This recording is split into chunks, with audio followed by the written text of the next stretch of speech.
Hey everyone, welcome to Allie's Corner. I want to talk about communication and emotional intelligence. The first piece of it is going to be emotional intelligence and really self awareness and self management and how to manage um, you and how to manage your emotions and your feelings and doing all of that things. Because a lot of people, and I've seen this in my everyday life, I've seen this in my social life, and I've seen it even at my workplace. Um, it's really hard when it comes down to what are you feeling? How are you feeling it? Why is it such a big thing? And how are we going to manage it? But that flows into communication, how to communicate effectively. So, um, the first piece is right. Part of emotional intelligence is going to be that self management piece or self awareness piece. So, there's usually 5 stages of like where you go through and you're like, hey, I'm not feeling it. I don't have any way of being productive with this.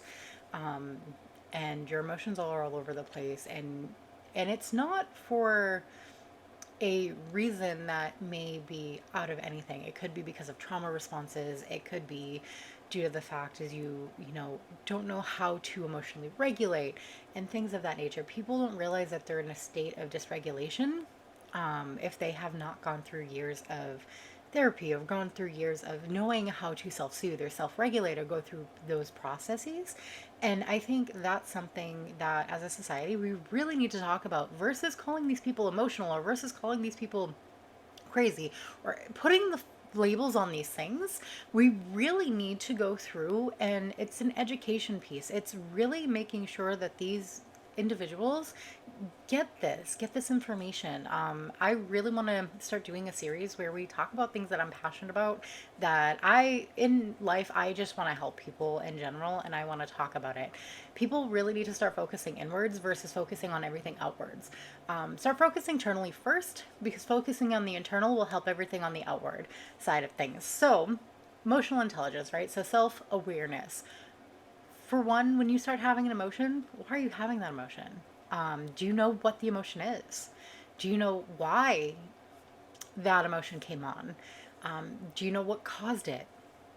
Do you know what age you feel at that point? Do you know where you are in that mindset? I would say start taking a journal if you don't know why these things are happening. Pen and paper, notepad. If you want to go old school and write it down. If not, use your notepad in your phone. Keep an electronic journal.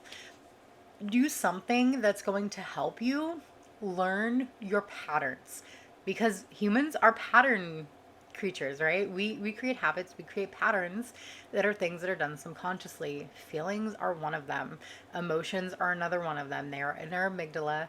They happen, whether it's fight, flight, fawn, freeze, where we kind of just stop and those are, reactions happen, but we also can train that amygdala to not have that reaction happen. So I would say let's start digging in deeper with ourselves for self awareness to figure out why these things are happening and why we are doing the things that we're doing, whether it's emotionally, whether it's the motivation behind things, whether it's what's our why and why we're doing these things. If it's for malicious intent, that has got to stop. You should not be doing things for malicious intent to harm other people. That is not a great way to be happy in life. And it's not a great way. It's usually a trauma response, and you don't want to do that. You want to start working through those trauma responses and figure out why you want to have that malicious intent towards people. Why do you want to harm people? Because that is not okay. So start figuring out that why. Start figuring out what is causing those issues and what is causing you to feel those ways and why do you want to do those things. When you start figuring that out, you can start going on a path of, okay, how do I manage that? And that moves into that self management piece. It's not going to be easy. I can tell you that firsthand. It will not be easy. And I've seen this in many people in my everyday life. I've seen this in many people in my social life, and I've also seen it many people in my workplace. These are one things that I definitely talk to everybody about due to the fact is it is super huge when it comes to effective communication. Um, It really is something that you do have to sit there and work through to be able to communicate effectively without shutting down, without, getting super defensive. Even if you have to walk away from a conversation, that shows growth. And if you have to table it for later, but you should not be putting anybody else down or vague posting about other people. You should be taking a look inwards. It's really not all that serious. If it's serious enough and you have a problem with this person, you would have their phone number and you can text them directly and you can have that conversation with them directly. If you don't know their personal phone number and your only mutuals online or your only mutuals through social media and you don't have their personal information, you're not that close. And you probably don't have a problem with them in the first place. That's an internal issue that you really do need to look inward. So self management, right? That is super huge. And that is going to be a piece of where you look inward to, after you've figured out that self awareness, why you're feeling these things, why it's happening, going through that process, and go, well, how do I manage these from happening, right? How do I mitigate those triggers from happening? Well, how you can mitigate it is, do you need space? Do you need to walk away from that conversation? Do you need to meditate? Do you need to like figure out, hey, this is from a trauma response? Therapy, I know mental health and I know therapy, especially in the United States, is not cheap and it's not easy to come by. There are ways to figure out how to get affordable therapy. There are definitely many online sources. There are definitely many resources you can go through. There are books. There are many ways to get it where you may not have to spend a ton of money to help mitigate some of those triggers. I know there are many books that you can read, and I know they say going through and don't self medicate like with drugs or alcohol because that doesn't help. But if you go through and you educate yourself and you read those books and you go through those therapy books that a lot of professionals will have you work through, and you work through those exercises, you can start helping bringing yourself out of that flight, fawn, or freeze mode and get your body in a state of regulation. Figure out when you start feeling emotionally dysregulated, when you start getting irritated, when you start feeling that like anxiousness come through the emotions, or when you start to get it really defensive, because that is a way that your brain is trying to protect you from what has happened. It's not that you are currently in that phase, it's that your brain is like, hey, the amygdala is like, hey, we've gone through similar things before, so this is where we have to go. And in the reality, you are probably in a safe situation with a safe person at the time that you're going through all of this, but you're pushing those people away because of reactions from a previous interaction. So take the time to self manage. I would say read a lot of books, listen to a lot of, there's things like TED Talks and things you can go through to really bring yourself back together if you cannot afford therapy. But I would highly recommend working with someone to work on your mental health, because mental health is super important and we do not talk about it enough. Make sure that you are getting the mental health support that you need, and you are surrounding yourself with people that will gas you up when you need to, but be completely honest with you when you need it too. If you are being a shit person, please have people in your life that will be like, hey, not being great right now. I love you, I support you, but I need you to know this is what's happening and this is what's going on, and have that support around you. Because having that support around you, even if you don't feel like it's the greatest in the moment, is going to help you grow as a person. Manage what's happening around you. Surround yourself with people that are going to love and support you no matter what. Kind of get rid of the toxic behavior that's happening in your everyday life. If you notice people are only there saying yes to you and nobody's just agreeing with you and nobody's saying no, do you really want those people in your life? Because all they're going to do is enable you and they're only going to say yes. And that's not going to lead for a healthy and productive life. That's not going to lead to things that really happen. And you are going to see a lot of people happen to turn away and go through a lot of processes. It's not going to be very productive for you. So, in reality, make sure you're doing what you can to have a healthy and happy, fulfilling life for you.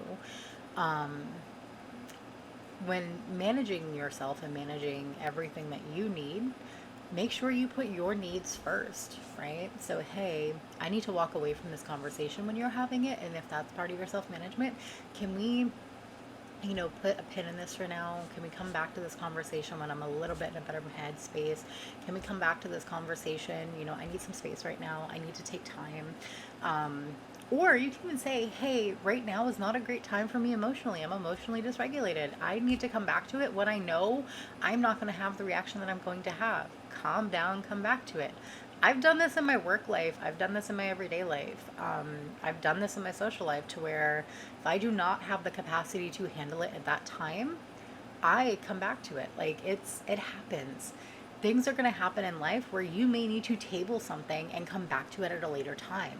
But coming back to it just means that you're willing to hear that person out. You're willing to have that conversation. You're willing to go through it. You just need to make sure that you're in a mindset or a mind space where you can do that, where it's not going to cause any bigger issues than it's already caused, right?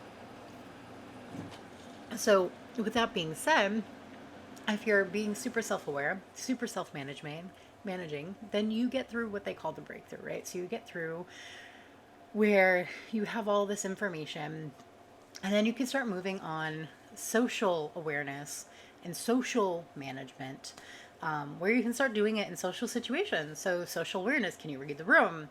Can you know when somebody is having all of this issues? Or can you know when something is going to go wrong in a social situation, or social awareness of other people's emotions?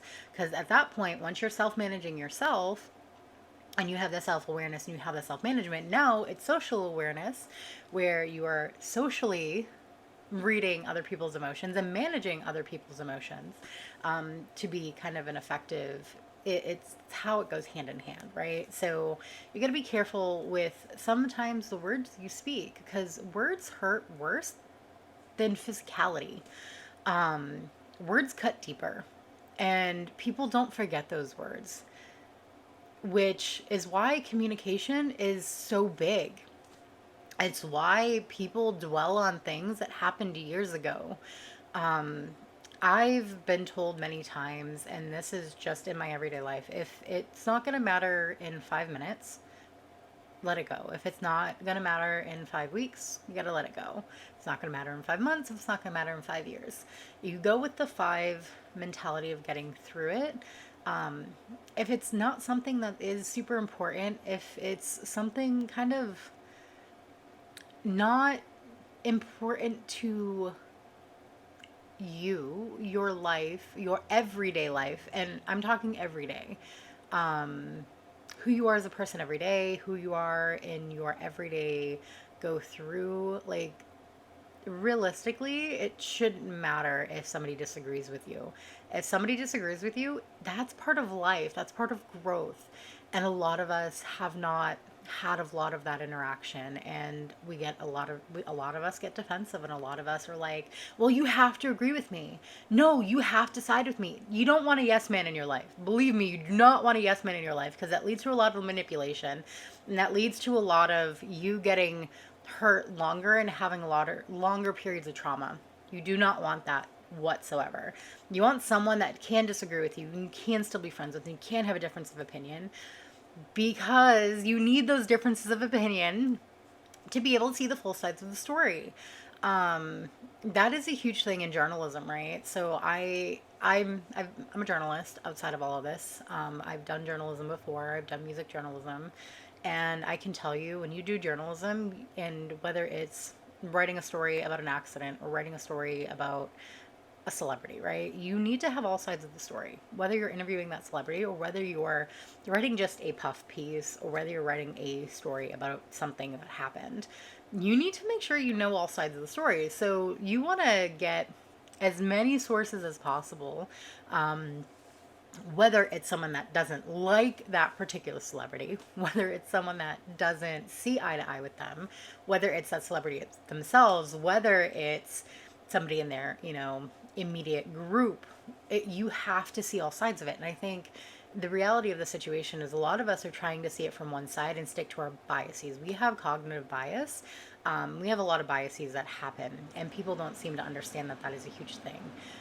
So we try to align ourselves with people that are going to agree with our bias, and that's where communication breakdown happens. When you have people that align with your bias, and this is a part of the emotional intelligence piece. When you have people that align with your bias, and this is the social awareness piece and the social management piece, if you have people that always align with your bias and you're not seeking out other opinions, are you socially aware that it's happening to manage other people's emotions? Because if you're always aligning with that group and you have friends in your group that may not align with that, you're not managing how they are feeling, and you are causing more harm than good. So you're not having that good interaction with them. You're not having that breakthrough. You're having you can manage yourself really well and you can do your self-awareness, but that social awareness and that social management is gone. You need to be able to know how people are feeling, why they may be feeling it, have those conversations, and then help mitigate and manage, and help them mitigate and manage. So it's not just you as one person, it's you as an entire collective. It's you as a group. Like, if every individual doesn't self-manage and doesn't is not self-aware, then how are we all going to do it socially and build a community to where you do not have toxicity, to where you do not have um, people like legit bullying each other, or people that don't agree on things hating on each other all of the time and causing toxicity, whether it's online, in person, at venues, concerts, things of that nature, because this is the mentality or community that is being bred, because communication is being broken down because there's not enough emotional intelligence that's there. People are not connecting with themselves. They're like, oh, well, you're just a person on a screen. You don't have any emotions. You're just there. That's not true. People do feel like shit. And I'm going to put it just like that. People do feel like shit when it comes down to not having their emotional needs met. So if you're not meeting your own emotional needs, you're not going to feel great. And if you're not going to feel great, you're probably going to make other people feel like crap. And if you're making other people feel like crap, it's going to be a cycle. So for every one person that doesn't feel great emotionally and not getting their emotional needs met, they're probably making up to 10 other people feel like crap. And not one other person out of those 10 other people are probably making. So it's like how things spread. And when you're doing that in bulk, you're making the entirety of a lot of people feel like crap. Don't do that. Like, love, kindness, like, goes a long way. Love yourself. You don't have to love yourself fully to have communication with people. You have to love yourself, though. If you don't have any love for yourself, look internally, please. Find out why emotionally you can't do that. You need to dig deep, because if you are not looking inward, look inward and look at yourself and figure out emotionally why you're feeling the things you're feeling, why you may not be able to love yourself, and really look internally, you're going to fix a lot of issues that you're seeing in your everyday life. You have to be happy with you, and then you have to look at what the emotions are being caused and work through a lot of that shit, because working through a lot of it is going to help you be a better you. It's going to help you grow as a person. That is part of the emotional intelligence piece. That is part of how you effectively communicate. If we start moving forward into the communication piece, let's start talking about why we don't start spreading stuff for people, right? For one, when you have an issue with a person, why don't you go to them directly? Talk to them. Have a conversation. If you're an adult, I can understand if maybe you don't know, but if you're over 18, common phrase or common rule, talk to that person. Like, so if person A and person B are not getting along and there's an issue and you don't know what the communication breakdown is, pull person A and person B, go into a room together or have a conversation. And I don't mean via text. I mean get in person or video chat. Do something where you can see the person or verbally hear them, whether it is an audio call. It doesn't have to be video. Whether it's an audio call where they can verbally hear you, to get that communication started the right way. I can tell you, whether it's personal life, whether it's social or whether it is my work life. Um, Text communication, written communication, that is not followed by verbal communication, um, where you can see the person. And this does not go for anybody that signs. So this is strictly for people that are sending, and this is not, so my perspective, I'm hearing. Um, so I want to preface this by saying I'm hearing. So the community that I'm a part of is going to be mainly hearing, um, and a lot of lost in translation when it comes to written communication. So with written communication, there is a lot that gets lost in translation. So for one, you can't tell tone. Yeah, I can't. For two, people like to be petty behind a screen. They think, oh, I'm behind a screen, you can't get. Yo, I'm gonna be serious with y'all for a minute. You need to realize there's another human being on the other side of that screen. I know it's hard to take into account that there's another person sitting on the other side of that screen. It's not just a robot, it's not just another like AI. It is a human. A lot of times when you're texting back and forth with someone, it is not a human. It's a human you were talking to. Unless you're reaching out to an AI generator, or you're reaching out to something on like Snapchat that is an AI generated stuff, it is a human being you are talking to. Humans have feelings, humans have needs, humans have emotional needs. So if you're laying into someone, you're not communicating effectively. And why the hell are you picking a fight first? I think everybody needs to realize that maybe emotional needs are not getting met on both parties. And that's where the emotional intelligence piece comes in. Why am I feeling this way? How old do I feel? Why why am I doing this? Why am I being self-destructive? Um and then maybe, hey, can we table this conversation for a later date? If you don't want to table the conversation, hey, just so you know, it may get really rowdy, and don't have it via text message. I think those type of communications need to be in person or video or audio. Now, if you sign, video maybe, or through an interpreter, if you need an interpreter.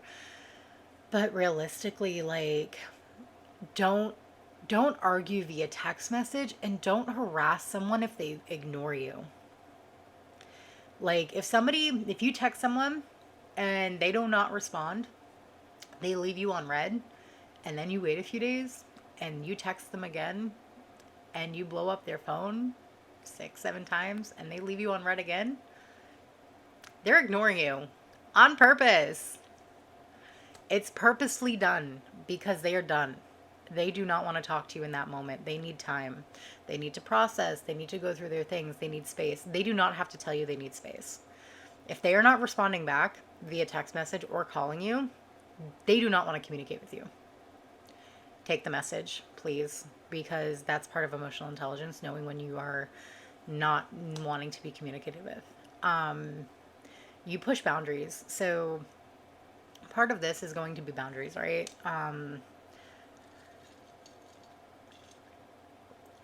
So part of it is going to be boundaries. And boundaries are huge. So when you set hey, I'm not okay with you blowing up my phone 20 times a day, or I'm not okay with you asking me for something, but not actually committing to doing something, or something changed and plans changed. And now we're not doing this thing and you're still harassing me. Don't do it. The reality of the situation is, I get a lot of people don't understand what a boundary is. A boundary is a line that the person A is set, and if person B crosses that boundary, and person A is like, "Hey, I told you not to do it," and you continue to do it, person A may say bye and not want to have you in their life anymore. So just realize, by crossing those boundaries and continuing to ignore their boundary, and silence is a boundary. Being ignored is a boundary. Um, Silence is a communication tactic all in itself. So, if you are ignoring that and you're ignoring their silence as a boundary and you're stomping all over that, don't be surprised if that person cuts you out without any communication. Don't be surprised if they don't talk to you anymore. Don't be surprised if you have a lot of people that do that in your life because you do not know what boundaries are. That means you need to take a look internally and you need to dig deep into yourself and you need to look. Because, for one, are you managing your emotions the right way? Do you know why you feel these emotions? Do you know why you have to cling to these people? Because that's codependency, and that is another topic. And that's not healthy. Codependency is not healthy. Um, that is something that you need to work on very heavily to not be codependent on people. You need to know that you need to be with yourself, but you need to also be able to travel alone and do things on your own and not have to be codependent on everybody else around you. I get people are lonely. I understand that. I understand loneliness sucks. Very much so. I was lonely for a lot of years. However, you have to work through that. That is a mental health struggle, and that's something you have to work through. Mental health is really important. Emotional intelligence is part of mental health. Mental health is really important. When people stick up a boundary, that's a mental health thing a lot of the time. That is a do not push this for me. Um, but that's a lot of reasons why people get cut off. Is they're pushing those boundaries that are there to protect person A's best interests. And if you're pushing those boundaries, you're not there for person A's best interest. You're there for your own best interest and you don't care about anybody else's best interest. And you can say you do, but that is not truthful. Um, that's when you have to look internally to figure out what you're doing to really go through. Is there internalized ableism? Is there internalized fat phobia? Is there internalized a lot of things that you're doing to yourself that you are outwardly projecting? Because words hurt. Words are one of the most sharpest swords you can throw at someone. They do not leave any visible scars. They're all invisible, but they will linger for decades. Um, and this is coming from someone, I have experience in this, whose mother verbally abused her, emotionally manipulated her. I had a lot of abuse from my mom. So words hurt, and decades later, you're still dealing with those trauma responses. So you can have trauma happen because someone decided to throw that javelin of a word or those javelin of a words at you because they were not emotionally regulated, because they decided to not have the proper emotional intelligence and take the moment for themselves and decided to be either petty or decided to say, hey, I'm only in it for myself. I get it. I understand because I've been there. However, in the situation, how many people are you actually hurting when you do that? How many people have cut themselves out of your lives because that has happened? Do you want to be that person that at the end of all this, nobody wants to be around you because you can't communicate effectively? Or do you want to have those superficial relationships where people are like, "Oh yeah, I love being around so and so," but they only do that in public and in private, they don't message you or communicate with you?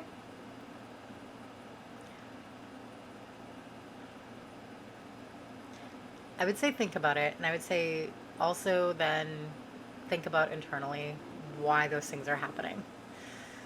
It's a lot about internal reflection. When you communicate effectively, you can sit down and have those conversations, those deep conversations. I mean, existential crisis conversations with people, to where, hey, I'm going through this. I'm deep in this right now, and I need some help. Um, Whether it's the I'm going to be homeless in 2 days conversation, hey, do you know any place that may take me in? Or it's the conversation of, hey, I really need an ear to lean on or a shoulder to lean on right now. I'm in a mental health panic. Or it's the, hey, I just want to goof around today and just be funny, and because I'm not in the greatest headspace day. So, you need to surround yourself with people that support you and are honest and kind. Notice I didn't say nice. Kind is the word you're wanting. Um, this is something that I learned growing up. Nice is a mask. Nice is something people show to express. You can be nice to someone, but not kind. You can be nice and cruel. Um, Kind is something that is usually followed with a lot of love. You can be blunt and be kind of a little like mean, but be kind still. I compare it to like the way I grew up. So I'm from the East Coast, and we had a lot of people that would be very kind. If you're broken down on the side of the road, they would stop. They would help you. If you need to change a flat tire, they'd be like, "Oh, you're doing that wrong. Let me help you fix it." What the hell are you doing? But it would sound rude, but it wasn't. It came from a place of caring. It came from a place of love.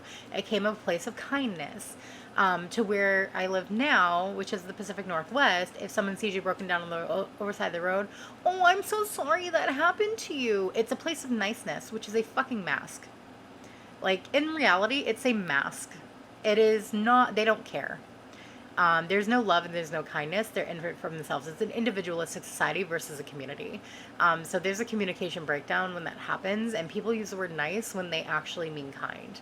Be kind to people, show love, show compassion, show your passions in life. Like, communicate passionately, communicate compassionately. You don't know what anybody else has gone through. So you don't know who has a disability.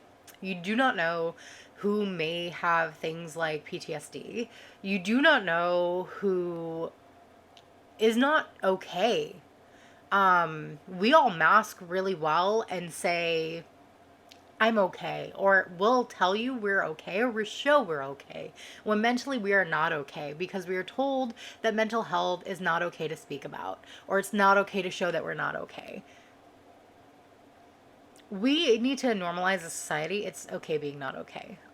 So when you communicate with people, be okay with talking about how you feel. Be okay with talking about what's going on in your life. Be okay with talking about the negative that's happening to you right now. Not the negative out in the world, but the negative that you're going through right now. Because you need people to be able to uplift you during that time and help you get out of that mindset. You don't have to do it yourself. Um, you need to be able to say, hey, this is happening, or have that support system that says, hey, I noticed this pattern in you, and we really need this to change. Um, it's just a way to communicate effectively. Have those face to face conversations. If it can't be face to face, do those video chats. If it can't be video chats, do those audios. Like, written communication is great when you're trying to relay messages, that is great for written. But when you are going out and you're not thinking about what you're putting out there in written, people cannot tell tone. You don't know who you are going to offend. Um, and you may not be thinking about the words you're putting down. So when it comes to written communication, think before you put down. If you are like, well, it sounded great in my head. Well, great. Did you have somebody else proofread it before you put it out? Because written communication, a lot of the times, is proofread before put out. And I'm not talking about social media. I'm talking about just written communication in general. And the social media is huge. Like, there's a lot that comes down to social media, and how many times people have had to take a break or leave social media platforms because their mental health has gone down the toilet, because of the interactions they've had, because of the incessant bullying, because of the hatred, because people can't be kind, because people can't show love, because communication is broken, because people don't have enough self awareness of the situation, because they don't know how to self manage. because they don't have enough social awareness, because they don't know how to socially manage. We live in an individualistic society to where it's one for themselves, and it should be for a community.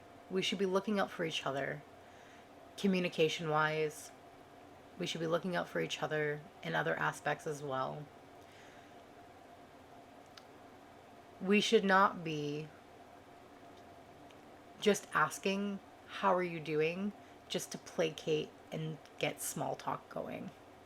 We should be asking our friends. We should be asking our coworkers. We should be asking our family that we consider family. How are you doing, in a way that we actually mean it? It should not be small talk. It should be a check in.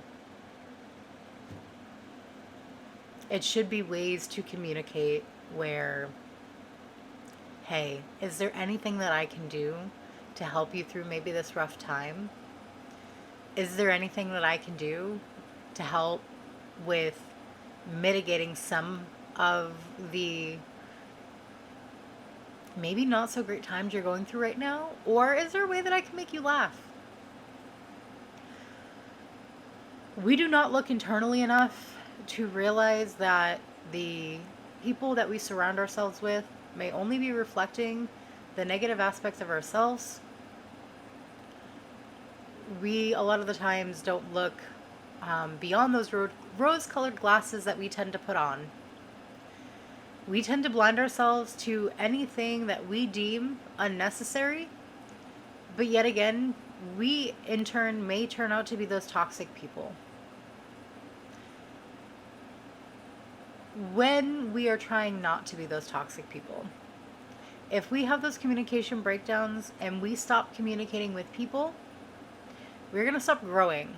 And when we stop growing, fights, negativity, all of that stuff happens. Friend structures break down. We do not have the things happen the way they happen. Fun times stop, the travel stop, all the stuff stops, and you start having a backwash of things just cycle. If you can't talk to people in your life that you surround yourselves with, who can you talk to? Why should you burden your own self with all of the stuff you are going through and then tell yourself, well, I'm a burden to other people? That's not the case. Let your friends, let your chosen family, hell, if you're still in contact with your family and it's a good, healthy relationship, let your family help you lift some of that burden. Because you're not in this life alone. There is a community of people supposed to help you. That saying, it takes a village, it takes a village. Like, everybody, whether you're raising children, whether you are going through life, it is supposed to take a village to help you get there. It is not supposed to be individualistic. Your individualistic experience is individualistic, but you are supposed to have a community behind you and to support you. It is not supposed to be just you for yourself and that is it. Build that community around yourself. Make sure that you know people are there to support you, to go through what you need to go through, and have those tough conversations. Do not avoid conflict. Avoiding conflict is not the way to get things done. Avoiding conflict means that you are avoiding the things you need to grow from.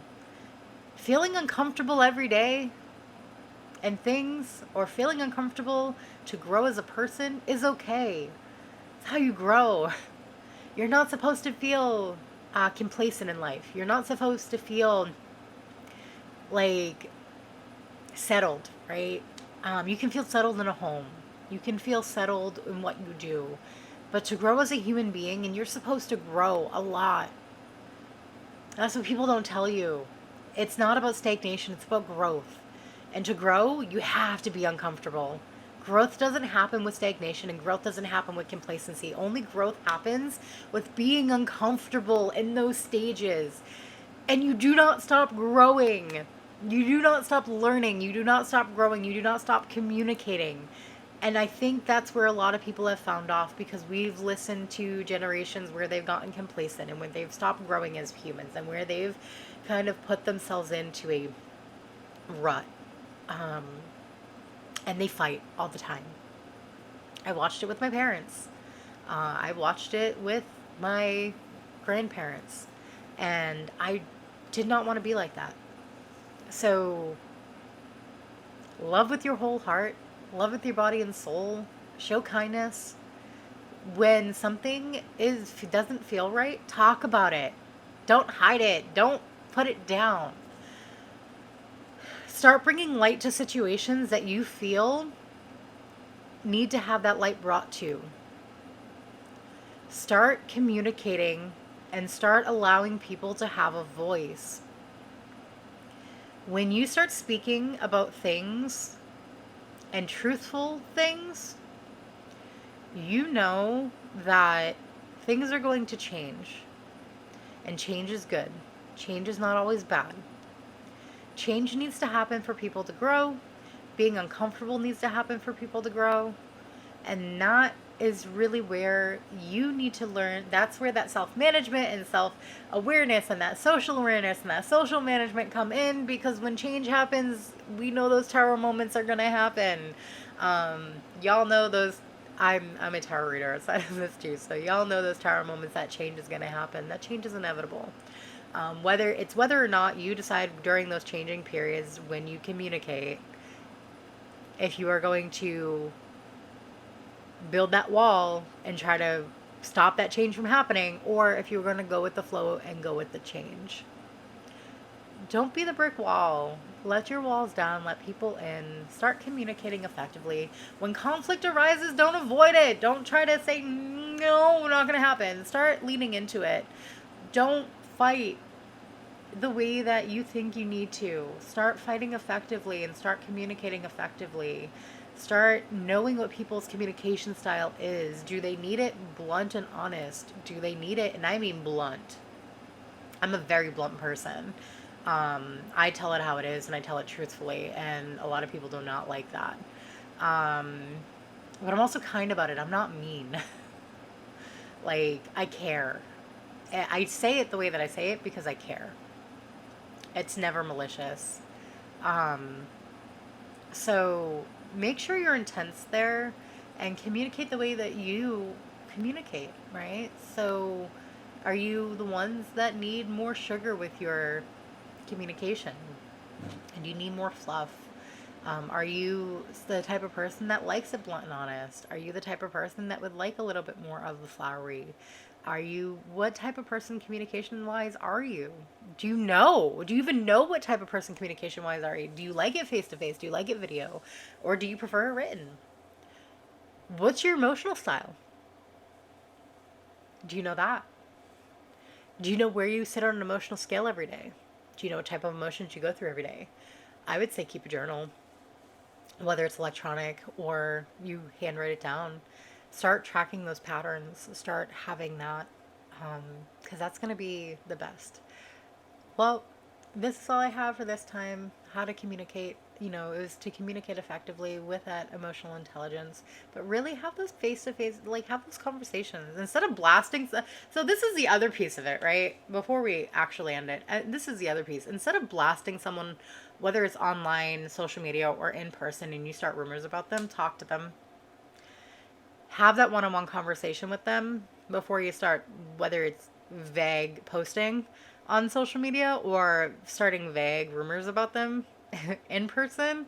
Start talking to them, have those conversations, um, because that shows emotional maturity and executive maturity, which is huge for emotional intelligence. You need to have executive maturity. Is this the right place? Is these the right people? You got to be aware of what's happening around you and who with this conversation's happening. And if it's not, maybe you don't. Maybe you don't post to that platform. We get in our feels sometimes. Like, I understand it, and there's things that I say, but I don't actually post about it. I write about it, but I don't post about it. Like, that's the thing is, like, are you naming these people? Are you posting socially about it? Are you going through? And if you're not, and you're not having these conversations with these people, and you're just holding it in, why are you causing self-harm? Why are you letting it build to a point that you then have to go and blast them first? I get calling out people that are like real shit people. And like, if there's a bunch of y'all that have the same experience with the same person, I understand that. However, have those first one on one conversations. If those one on one conversations don't go, then maybe you start thinking, how do I do this in an effective way to communicate?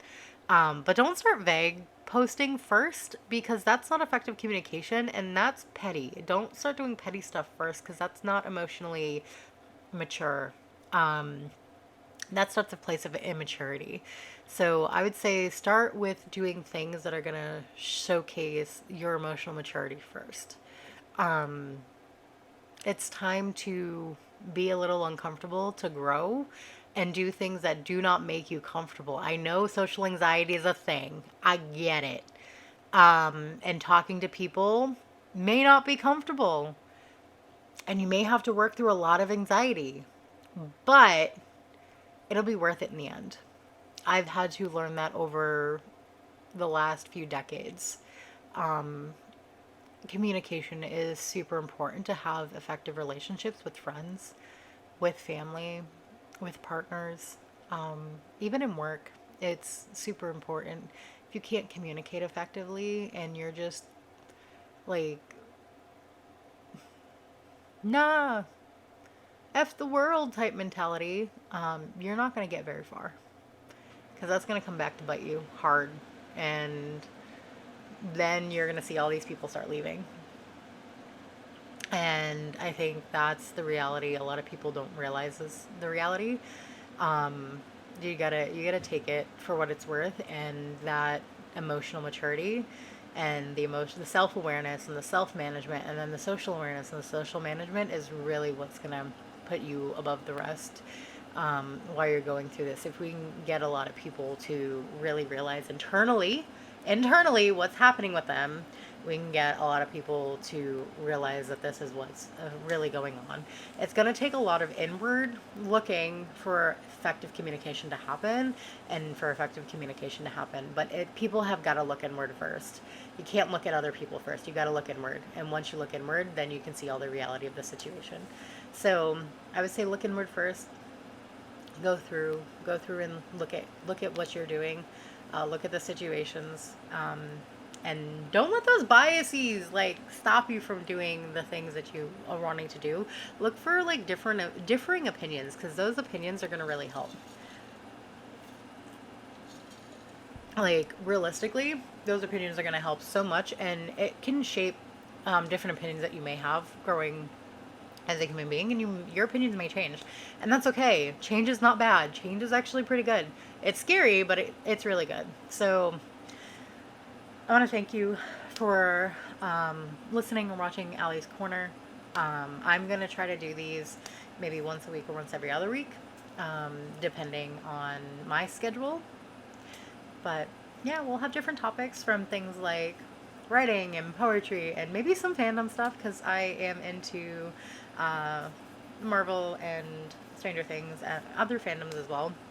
But there are going to be different topics. This one's I wanted to start off a little bit serious, because of things that were happening, and not a lot of people talk about it. So I hope y'all have a beautiful rest of your week. And I hope it is filled with lots of love, lots of kindness. Be kind to each other. Uh, Give each other a lot of love.